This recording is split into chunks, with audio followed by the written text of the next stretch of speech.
things work. Let's talk about Nobody Speak, Trials of the Free Press. I mean, this is a remarkable film where you really look at the lead up to this administration and all that took place, and President Trump's supporters, specifically Peter Thiel. Tell us what you found and why you have spent this time looking at Peter Thiel, suits against the press, and what it means for today. Right. Well, this film actually started as a kind of deep dive into the Hulk Hogan Gawker Media case, in which Hulk Hogan was suing Gawker Media for posting a sex tape of him.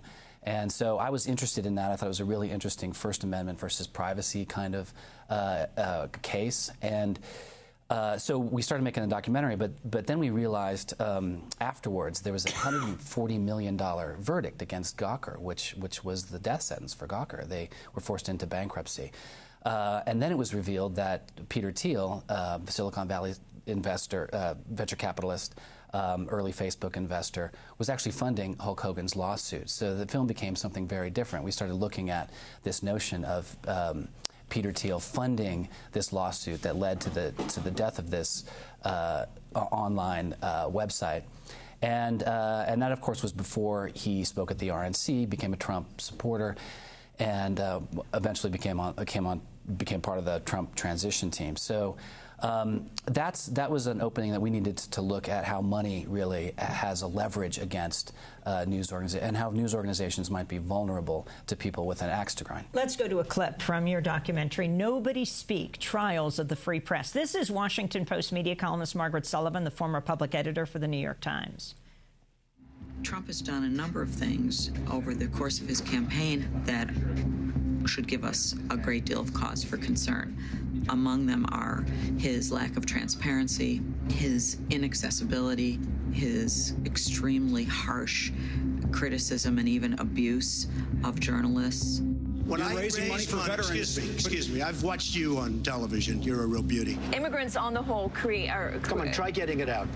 Try getting it out. I'll get it out. I mean, I don't know if you're going to put this on television, but you don't even know what you're talking about. He's really been vociferous in his criticism of the press. Is this what it's going to be like covering you if you're president? Yeah, it is. We're going to have this kind of confrontation in the press room? Okay, yeah, it is going to be like this, David.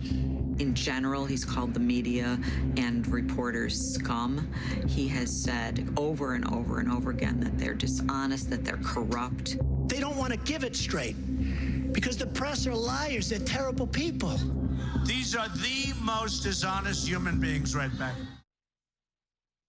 Brian Knappenberger, director of Nobody Speak, Trials of the Free Press. That's a clip from it, and the significance of this.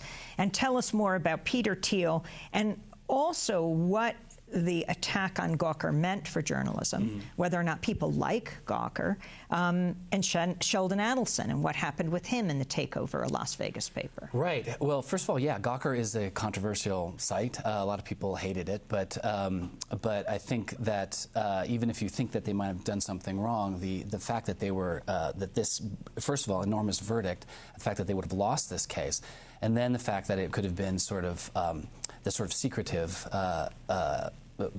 working behind the scenes, chess moves behind the scenes in order to get rid of them, was disturbing to a lot of people. We also look at the secretive purchase of the Las Vegas Review-Journal by Sheldon Adelson.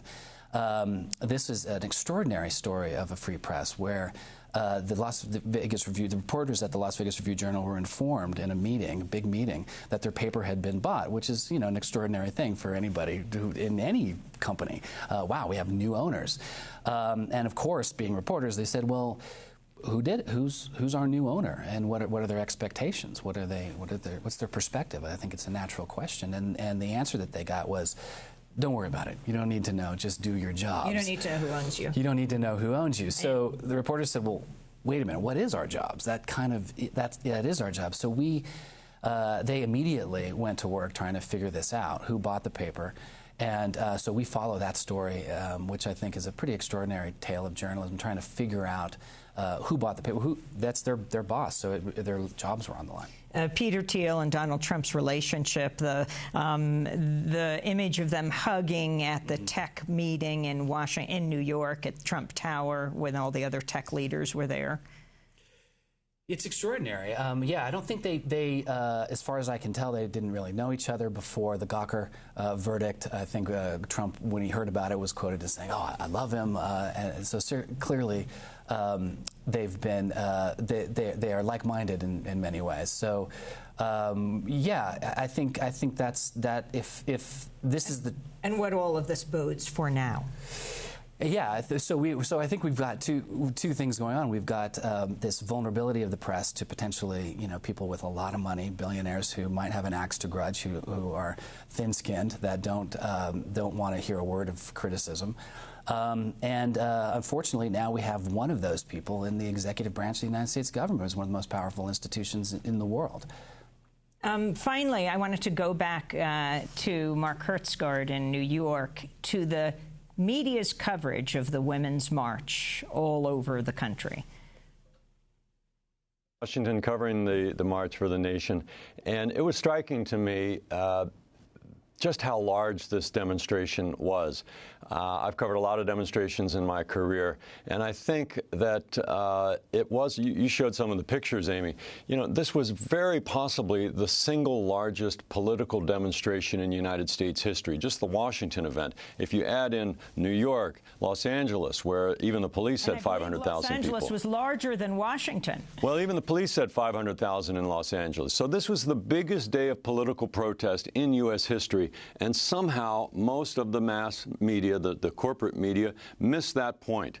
It was happening right in front of them, and yet they are not inclined to go out and cover social movements. They had pictures of it, but they had nobody on the ground. And so after I came back in from witnessing the protests, I, of course, turned on the television and watched CNN and then CBS, and they discussed this without the benefit of an actual journalist being on the panel. There was Republican political hacks and Democratic political hacks talking about the supposed meaning and aims of this march, but nobody who had actually been there on the ground, who did journalism 101. Talk to the people who are there. Ask them why they are doing it.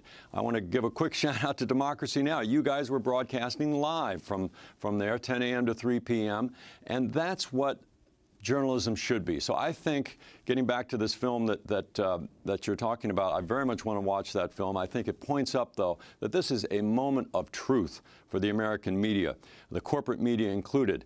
They will either stand up to the Trump administration, which is very clearly engaged in a war on the media. The choice is either to stand up to that and fight back, or to get rolled.